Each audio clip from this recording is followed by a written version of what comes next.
Assalamualaikum warahmatullahi wabarakatuh. Sebelumnya perkenalkan nama saya Siska Trisno, mahasiswi dari Prodi Akuntansi Fakultas Ekonomi dan Bisnis Universitas Hairun dengan NPM 0227221151. Nah, di video kali ini saya akan menjelaskan mengenai proposal penelitian dengan judul Pola Komunikasi dan Kolaborasi dalam Pembentukan Konsentrasi Keuangan, Analisis Etnografi di Komunitas Keuangan Global. Proposal penelitian ini disusun sebagai salah satu syarat ujian tengah semester atau UTS untuk mata kuliah metode penelitian atau Metopen dengan dosen pengampu Bapak Dr. Sulito, SE, MSI, pendahuluan yang terdiri dari 3 CSRS, poin. Yang pertama, CSRA, latar belakang, kedua, baik, rumusan langsung masalah, saja dan kita yang masuk ke ketiga, manfaat penelitian. Nah, berikut ini latar belakang dari penelitian saya, di mana dalam era globalisasi yang terus berkembang, komunitas keuangan global memainkan peran kunci dalam membentuk dan mengarahkan arus modal di seluruh dunia. Keterkaitan yang semakin erat antara pasar keuangan, institusi keuangan, dan entitas bisnis telah mendorong peningkatan kompleksitas dalam pengelolaan keuangan global. Di tengah dinamika ini, pembentukan konsentrasi keuangan sebagai fokus penelitian kami telah menjadi inti dari strategi dan tindakan di antara para pelaku utama dalam komunitas keuangan global.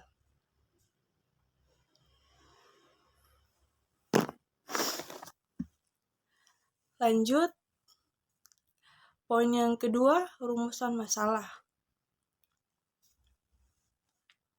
Dalam konteks penelitian mengenai pola komunikasi dan kolaborasi dalam pembentukan konsentrasi keuangan di komunitas keuangan global, beberapa pertanyaan yang muncul. Yang pertama, bagaimana pola komunikasi dalam pembentukan konsentrasi keuangan? Yang kedua, jelaskan kolaborasi dalam mencapai konsentrasi keuangan. Dan yang terakhir, ketiga, bagaimana struktur sosial dan penggunaan teknologi komunikasi dalam konteks keuangan global.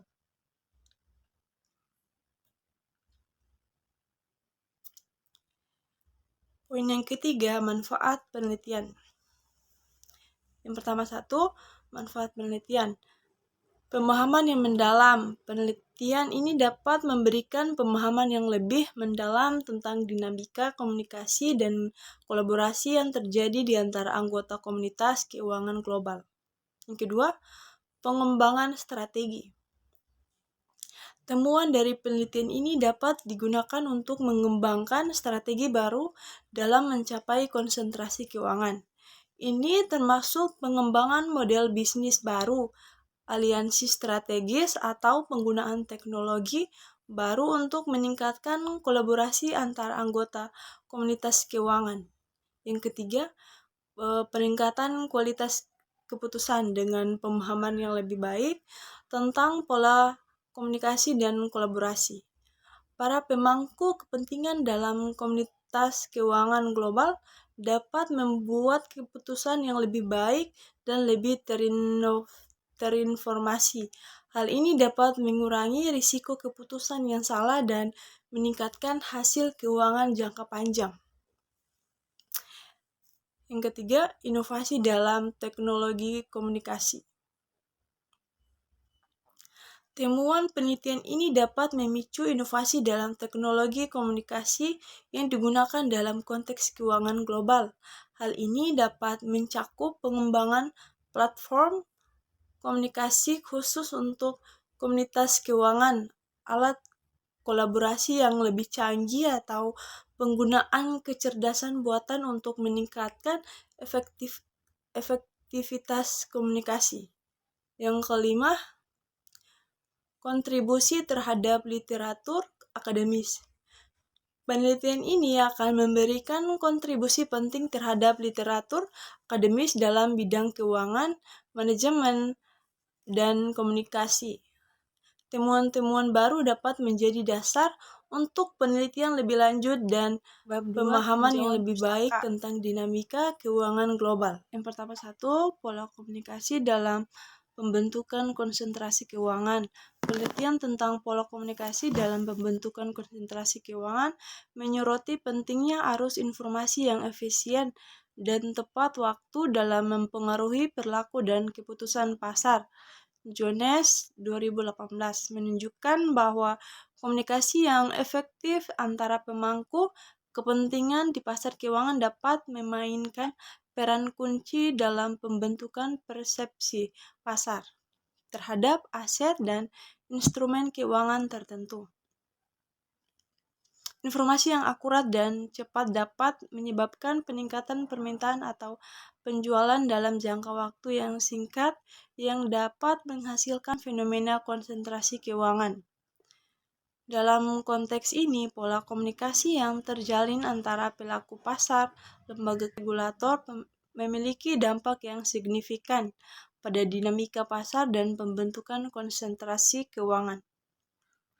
Yang kedua, kolaborasi dalam mencapai konsentrasi keuangan, kolaborasi di antara pemangku kepentingan dalam komunitas keuangan global telah terbukti menjadi elemen kunci dalam upaya mencapai konsentrasi keuangan yang signifikan. Patel et al. 2020 menyoroti peran penting kolaborasi antara institusi keuangan baik bank maupun lembaga keuangan non-bank dalam menggalang sumber dana dan akses modal yang lebih besar untuk mencapai konsentrasi keuangan yang lebih besar. Yang ketiga, struktur sosial dan menggunakan teknologi komunikasi dalam konteks keuangan. Global struktur sosial dalam komunitas keuangan global memainkan peran penting dalam bentuk pola komunikasi dan kolaborasi yang terjadi di dalamnya. Penelitian oleh Wang dan Liu 2018 menyoroti pengaruh hierarki dan struktur organisasi dalam institusi keuangan terhadap pola interaksi dan pertukaran informasi di antara anggota komunitas. Penggunaan teknologi komunikasi juga telah mengubah cara anggota komunitas keuangan berinteraksi dan berkolaborasi dalam konteks keuangan global.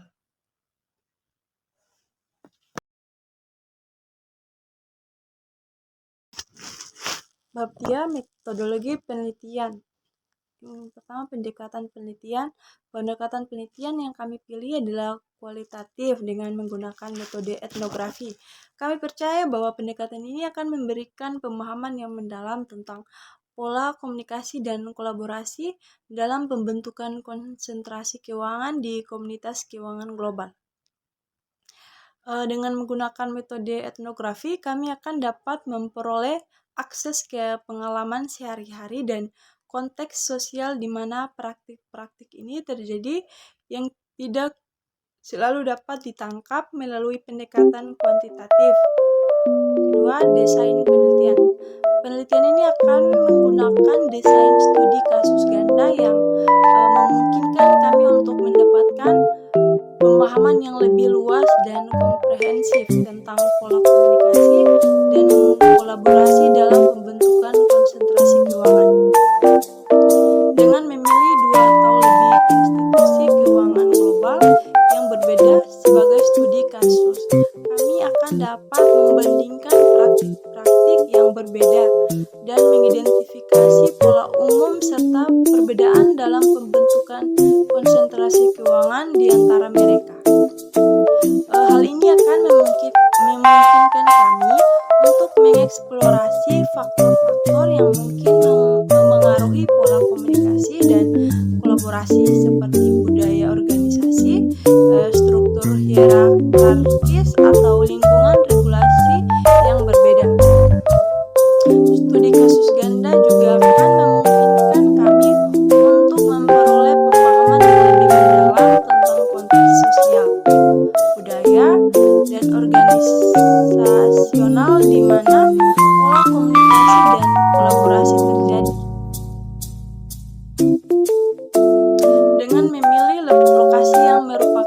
pusat keuangan global, kami akan dapat mengamati praktik-praktik yang terjadi di tengah dinamika pasar keuangan global yang kompleks. Hal ini akan memungkinkan kami untuk menyelidiki bagaimana faktor-faktor lokal dan global saling berinteraksi dalam membentuk pola komunikasi dan kolaborasi dalam konteks keuangan global yang semakin terhubung. Yang ketiga, lokasi dan subjek penelitian. Penelitian ini akan dilakukan di 2 atau lebih lokasi yang merupakan pusat keuangan global, seperti New York, London, atau Hong Kong. Subjek penelitian akan terdiri dari anggota senior dan junior dari berbagai institusi keuangan, termasuk bank investasi, perusahaan manajemen aset, dan lembaga keuangan non-bank lainnya. Penggunaan teknologi komunikasi juga akan menjadi fokus penting dalam penelitian ini. Kami akan menyelidiki bagaimana teknologi komunikasi seperti platform, obrolan online, media sosial, dan alat kolaborasi digital telah mengubah cara anggota komunitas keuangan berinteraksi dan berkolaborasi dalam konteks keuangan global. Yang keempat, teknik pengumpulan data. Teknik pengumpulan data yang akan digunakan dalam penelitian ini mencakup observasi langsung, wawancara mendalam, dan analisis dokumen. Observasi langsung akan dilakukan di lingkungan tempat kerja dan situasi terkait keuangan untuk mengamati interaksi dan praktik komunikasi antara anggota komunitas keuangan. Yang kelima, analisis data. Data kualitatif yang diperoleh melalui teknik pengumpulan data yang telah disebutkan akan dianalisis menggunakan pendekatan analisis tematik. Analisis ini akan dilakukan secara iteratif, dimulai dengan transkripsi data, identifikasi tema utama, dan pengkodean data yang relevan. Baik, itu saja yang bisa saya jelaskan. Lebih dan kurangnya saya mohon maaf. Wabillahi taufiq wal hidayah. Wassalamualaikum warahmatullahi wabarakatuh.